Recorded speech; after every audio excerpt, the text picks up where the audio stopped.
The Rapid Response Unit detention centers are quickly gaining notoriety as Uganda's Guantanamo Bay, according to the just-released Human Rights Watch report. The 59-page dossier titled Violence Instead of Vigilance, Torture and Illegal Detention by Uganda's Rapid Response Unit indicts the shadowy police unit for the death of 6 suspects. Human Rights Watch claims the unit operates outside the law, carrying out torture and extrajudicial killings. We have seen scarring, yes. We've seen certainly also medical examinations in some cases from doctors who were able to examine people who had been tortured.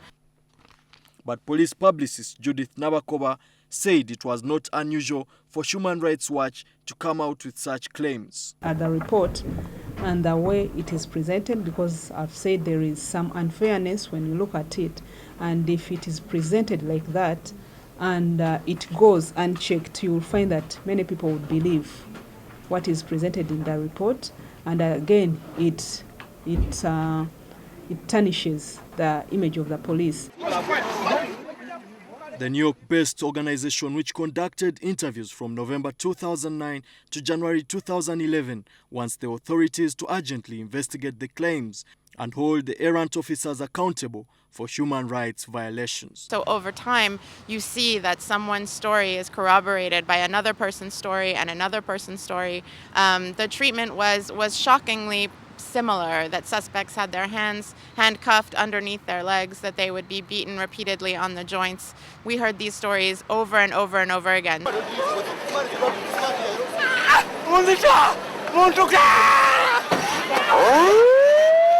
Of the 77 people interviewed, 60 said they had been tortured by members of the unit.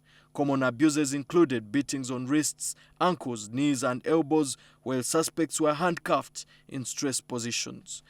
According to the report, and I quote, RRU personnel beat detainees with batons, sticks, bats, metal pipes, padlocks, table legs and other objects.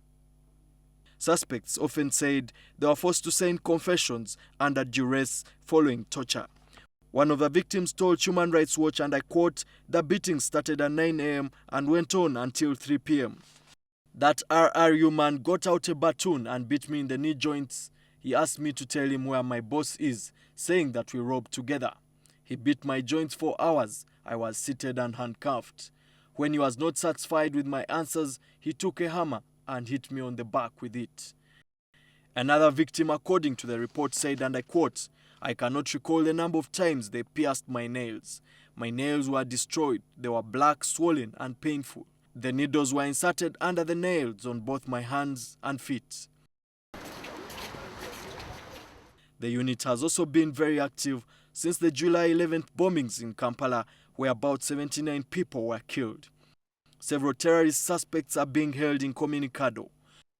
The report also faults the American intelligence organ, the FBI, which questioned suspects with a view of turning them into informants at the RRU offices in Chireka.